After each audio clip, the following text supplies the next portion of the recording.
بسم اللہ الرحمن الرحیم الصلاة والسلام علیکہ یا رسول اللہ وعلی آلک و صحابک یا حبیب اللہ۔ تقریباً 1500 سال پہلے ملک یمن اور حبشہ پر ابرا نامی شخص کی بادشاہت تھی۔ وہ دیکھا کرتا تھا کہ لوگ حج کے لیے مکہ شریف جاتے اور خانہ کعبہ کا طواف کرتے ہیں۔ اس نے سوچا کیوں نہ میں یمن کے شہر صنعاء میں ایک عبادت خانہ بنواؤں تاکہ لوگ خانہ کعبہ کی بجائے اس کا طواف کرنے آئیں۔ چنانچہ اس نے ایک عبادت خانہ بنوا دیا۔ ملک عرب کے لوگوں کو یہ بات بہت بری لگی اور قبیلہ بنی کنانہ کے ایک شخص نے اس عبادت خانے میں نجاست کر دی۔ ابرا کو جب معلوم ہوا تو اس نے غصے میں آ کر خانہ کعبہ کو گرانے کی قسم کھا لی۔ چنانچہ اس ارادے سے وہ لشکر لے کر مکہ شریف کی طرف روانہ ہو گیا۔ لشکر میں بہت سارے ہاتھی تھے اور ان کا سردار ایک محمود نامی ہاتھی تھا جس کا جسم بڑا مضبوط تھا۔ انہی ہاتھیوں کی وجہ سے اس لشکر کو قرآن کریم میں اصحاب الفیل یعنی ہاتھی والے فرمایا گیا ہے۔ ابرا نے مکہ شریف کے قریب پہنچتے ہی ایک وادی میں پڑاؤ ڈالا اور مکہ والوں کے جانوروں پر قبضہ کر لیا، جن میں مدنی آقا محمد مصطفیٰ صلی اللہ تعالی علیہ وآلہ وسلم کے دادا جان حضرت سیدنا عبد المطلب رضی اللہ تعالی عنہ کے 200 اونٹ بھی شامل تھے۔ آپ رضی اللہ تعالی عنہ نے ابرا کے ناپاک ارادے دیکھ کر مکہ والوں کو پہاڑوں میں پناہ لینے کا حکم دیا اور اللہ پاک سے خانہ کعبہ کی حفاظت کی دعا کرنے کے بعد خود بھی ایک پہاڑ پر تشریف لے گئے۔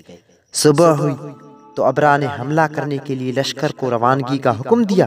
جب محمود نامی ہاتھی کو اٹھایا گیا تو لشکر والے جس طرف بھی اس کا رخ کرتے چلنے لگتا، مگر جب خانہ کعبہ کی طرف منہ کرتے تو وہ بیٹھ جاتا۔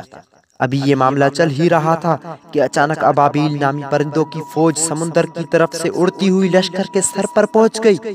ہر ابابیل کے پاس 3 سنگریزے یعنی چھوٹے پتھر تھے، 2 پنجوں میں اور ایک منہ میں، جبکہ ہر سنگریزے پر مرنے والے کا نام بھی لکھا ہوا تھا۔ ابابیلوں نے سنگریزے لشکر پر برسانا شروع کر دیے۔ سنگریزہ جس ہاتھی سوار پر گرتا اس کی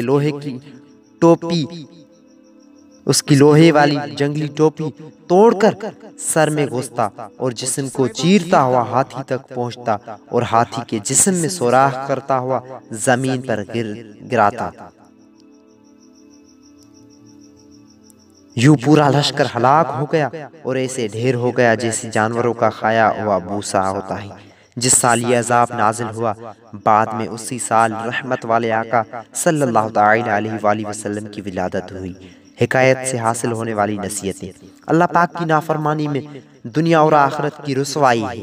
خانہ کعبہ کا ادب و تعظیم کرنا لازم ہے۔ مقدس جگہوں کی بے ادبی کرنے والوں کا انجام بہت برا ہوتا ہے، جیسا کہ ہاتھی والے لشکر کا ہوا۔